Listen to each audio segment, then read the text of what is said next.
plan. The destiny of this film is in your hands. You've made our previous films incredible successes. I'm counting on you now. So again, Infowars.com to get the DVD or call toll-free 888-253-3139 or see them all in incredible high quality at prisonplanet.tv. The ball is in your court.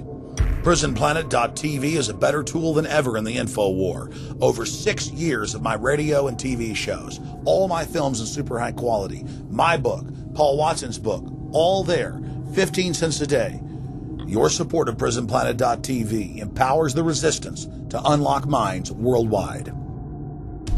In all of the British dependencies, these organizations, the front groups, were called the Royal Institute for International Affairs. In the United States, they chose a different name. They chose the Council on Foreign Relations, but it held exactly the same relationship to this inner society of Cecil Rhodes. Among the charter members were W. Averell Harriman of Union Banking, then President of the United States Woodrow Wilson's main advisor, Colonel Edward Mendell House, John D. Rockefeller, the founder of Standard Oil, banking mogul J.P. Morgan, and prominent bankster Paul Warburg. Well, the Council on Foreign Relations exists today. It's probably the most powerful single organization in America. Many observers, including myself, believe that it is the hidden government of the United States. These people are not elected to office, and most Americans don't even know who they are. But they are holding all of the important positions in society. There are only about 4,000 of them in the United States, but I don't care what organization you want to look at, whether it's government, or whether it's universities, or the large media centers, or whatever it is. You look at the people at the tops of those organizations, the owners, the managers, the CEOs, the board of directors, and I'm going to say probably 80 to 90% of the great power centers of America are dominated by just those 4,000 people who are members of the Council on Foreign Relations. Throughout its history, it would contain extremely influential and powerful individuals in finance, business, media, and politics. Former presidents of the United States include Richard Nixon, Gerald Ford, Jimmy Carter, and William Jefferson Clinton. Currently, Barack Obama claims not to be a member, but has spoken in front of the Council and has had his writings published in the Council's magazine, Foreign Affairs. It's been reported that you and your wife are in the globalist CFR, which is a Council on Foreign Relations. I'd like to know if that is true. Well, first of all, I'm not the Council on Foreign Relations.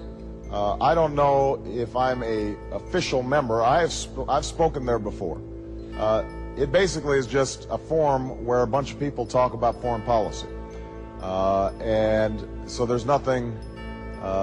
There's no official membership. I don't have a card or, a special handshake or anything like that. Now, why is that important? It's important because the avowed purpose of the Council on Foreign Relations is to create a new world order, a global government based on the model of collectivism. And that includes the elimination of the United States as a sovereign nation. That's why it's important. The people running this country are determined to destroy it. The Council was heavily criticized during the 1980s for being an organization hell-bent on destroying national sovereignty in favor of a world government. So many of its members hid their association with the organization. Dick Cheney had this to say in response to a question by David Rockefeller, who became the CFR's youngest director in 1949 and was chairman of the board from 1970 to 1985. He remains an honorary chairman to this day. It's good to be back at the Council on Foreign Relations. As Pete mentioned, I've been a member for a long time and was actually a director for some period of time. I never mentioned that when I was campaigning for re-election back home in Wyoming. Now, you are the president of the Council on Foreign Relations, all right? Yes, sir. You guys toy with countries of the world like toys, don't you? You're like the Illuminati, you're the Masons, you control everything, don't you? That's the rap on you guys. What's so interesting now, though, is who's on the chessboard. It's the toys, if you will, are a lot more than states. Notice that Mr. Haas does not deny that the CFR has massive control over the geopolitical arena, and instead tries to focus on the separate entities outside of nation-states. Current Secretary of State Hillary Clinton also reveals the importance of the CFR here. But it's good to have an outpost of the council right here down the street from the State Department. We get a lot of advice from the council, so this will mean I won't have as far to go to be told what we should be doing and how we should think about the future. You have these private groups that are run and created by the elite, by the ultra-rich, wealthy families that have been manipulating global markets from behind the scenes for generations. They create these private groups that then feed information to the government, to senators, to congressmen, their recommendations, their policy papers, what they think should happen. And it's fascinating because if you actually read what it is that they're doing, the recommendations that they make, they're very able to get them put in place. Discussions that are going on in these private groups are really talks that should be going on in Senate committees and in the halls of Congress, but they're happening with these ultra-elite groups that are then pushing their propaganda into the political mainstream, and then it's becoming enacted, it's becoming put into law. Still not convinced the CFR is promoting a new world order? Listen to what Leslie Gelb had to say upon leaving the New York Times to chair the organization as its president in 1993. I loved it. Doing a column is a great job. I'm going to an equally great but different job, and in a way a job that caps everything I've been doing in my life, in government and academia and in journalism. I think that's what the Council on Foreign Relations will allow me to do. Well, you know, for example, you had me and 3 or 4 other folks on this show a few months ago to talk about the New World Order, right? Exactly. Right? Bob I talk Hormats about and it, exactly. Right. I talk about it all the time. New World Order wants a global system where one small central authority of individuals can then dictate a policy that's going to be distributed down to the rest of the world, everywhere, in the smallest little town in the middle of nowhere in some remote country. I now think it's safe to say that the Council is extremely influential on the world stage and openly promote global governance. The Council and the globalists were able to take this agenda to the next level following World War II. The United Nations was born out of the ashes of this conflict.